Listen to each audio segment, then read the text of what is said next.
Hello everyone, आज का topic हमारा रहेगा डिफाइनिंग फ़ीचर। अब ये डिफाइनिंग फ़ीचर समझने के पहले ना हमें दो टर्म के बारे में समझना पड़ेगा जो हम जानते हैं ऑलरेडी। तो वो है, ध्यान से देखिएगा, उसे बोलते हैं हम लिविंग एंड नॉन लिविंग। अब आप बोलोगे इसमें क्या ही था ma'am, living and non living तो हम बचपन से जानते हैं। तो ये वो टाइम का बात हो रहा है जब living and non living thing बना ही नहीं था। उस टाइम पे सिर्फ डिस्कवरियाँ होते जा रही थी।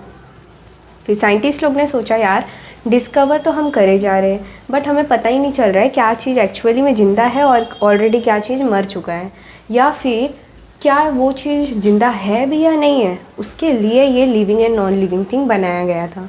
फिर साइंटिस्ट लोग ने बोला यार ये तो ठीक है कि हमने दो टर्म तो बना लिया है, लेकिन लिविंग के अंदर क्या क्या आना चाहिए वो हमें कैसे पता चलेगा, क्या क्या हम ऐसा देख के बताएंगे कि हाँ भाई ये तो लिविंग है। तो उसके लिए साइंटिस्ट लोग ने कुछ टर्म दिए, चलो उसके बारे में देखते हैं।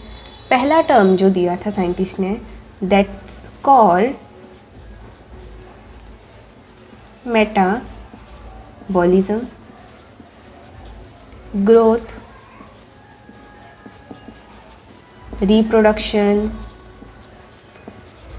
रिप्रोडक्शन के बाद कॉन्शियसनेस आ जाएगा। उसके बाद आता है सेल्यूलर ऑर्गेनाइजेशन। अब ऐसे ही काफ़ी सारे साइंटिस्ट लोग ने नेम दिया। ज़रूरी नहीं है कि वो यही सीक्वेंस था, ये तो कुछ भी ऊपर नीचे हो सकता है, बट साइंटिस्ट लोग ने तो बोला ना कि अगर ये चीज़ें हैं इसका मतलब लिविंग है। और भी चीज़ें आती है जैसे कि एक्सक्रीशन हो गया, रेस्पिरेशन हो गया, ये सब चीज़ें भी अंडर आते हैं। अब ये जो छोटे छोटे टर्म हैं इसे हम बोलते हैं कैरेक्टर्स।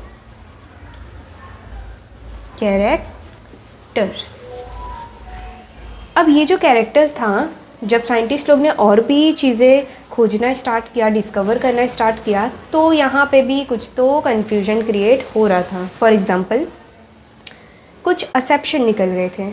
अब वो सब हम देखेंगे और उसके बाद समझेंगे कि क्या क्या चीज़ था जो उस टाइम पे साइंटिस्ट लोग को दिक्कतें दे रही थी, बैरियर दे रहा था आगे समझने के लिए कोई भी टर्म। तो जैसे कि अगर मैं ग्रोथ का बात करूं तो हमारा ग्रोथ बोलता है अगर इंक्रीज़ इन मास और इंक्रीज़ इन नंबर हो रहा है, कोई भी चीज़ बढ़ रहा है या उसका नंबर बढ़ रहा है, उसे हम बोलते हैं ग्रोथ। साइंटिस्ट लोग ने बोला अच्छा ये होता है ग्रोथ। फिर और महान साइंटिस्ट आए, उन्होंने बोला इस हिसाब से तो अगर ये एक माउंटेन है, माउंटेन में क्या एक्यूमुलेशन हो गया, स्नो, अगर ये स्नो एक्यूमुलेट हो गया ये तो मेरा इंक्रीज इन मास हो गया। अब ये चीज़ भी इम्पॉर्टेंट है because there was a observation. हम तो इतना भी गौर नहीं करेंगे बट साइंटिस्ट होते ही ऐसे हैं कि देयर वॉज असेप्शन वो निकाले तब जाके बहुत अच्छे से प्रिसाइज डिस्कवरी हमें मिलती है। फिर और भी असेप्शन आने लगे, फॉर एग्ज़ाम्पल रिप्रोडक्शन।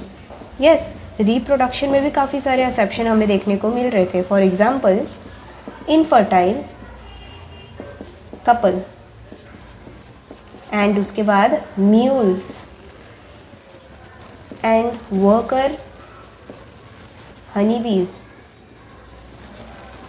ये सब नहीं कर पा रहे थे ऑफस्प्रिंग।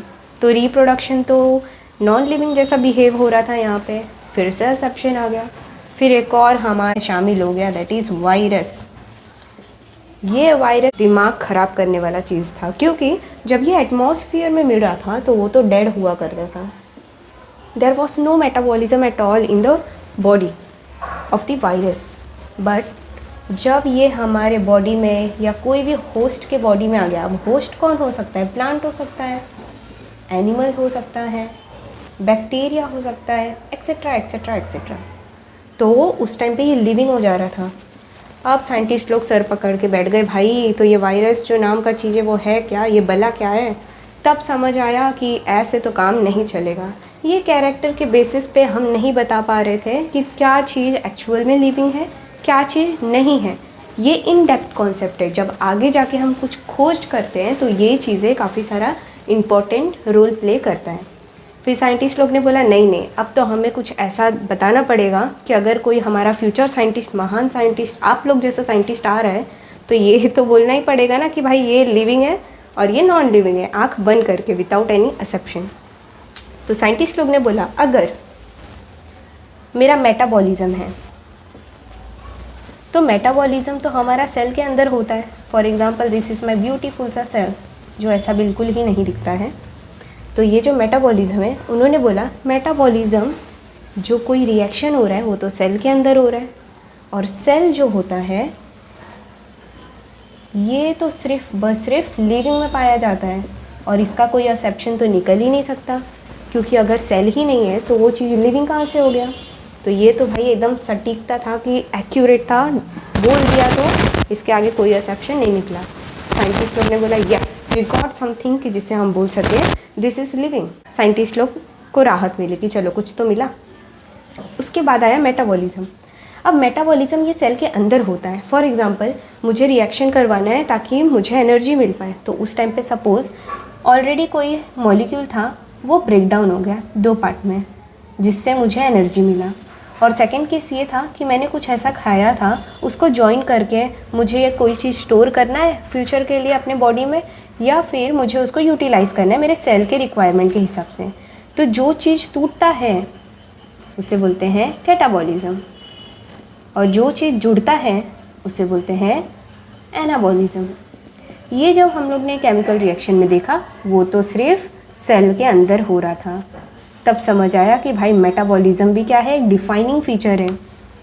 बट साइंटिस्ट लोग ने क्या किया, ये चीज़ें लैब में भी परफॉर्म किया कि एक टेस्ट ट्यूब है, इसके अंदर उन्होंने ये सेम केमिकल रिएक्शन करवाया जो हमारे सेल में हो रहा था।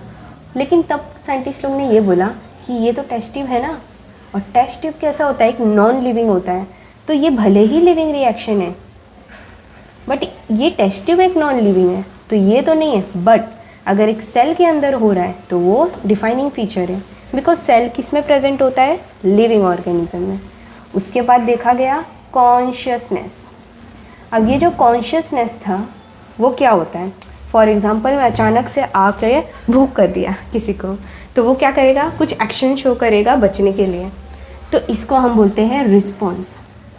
अब ये रिस्पॉन्स किस पे किया, सपोज़ किसी को कोई मार रहा है, किसी को कोई कुछ बोल रहा है, तो उस हिसाब से हम एक्शन करते हैं। तो response to stimuli, and what is stimuli, वो एक्शन जो हम करते हैं।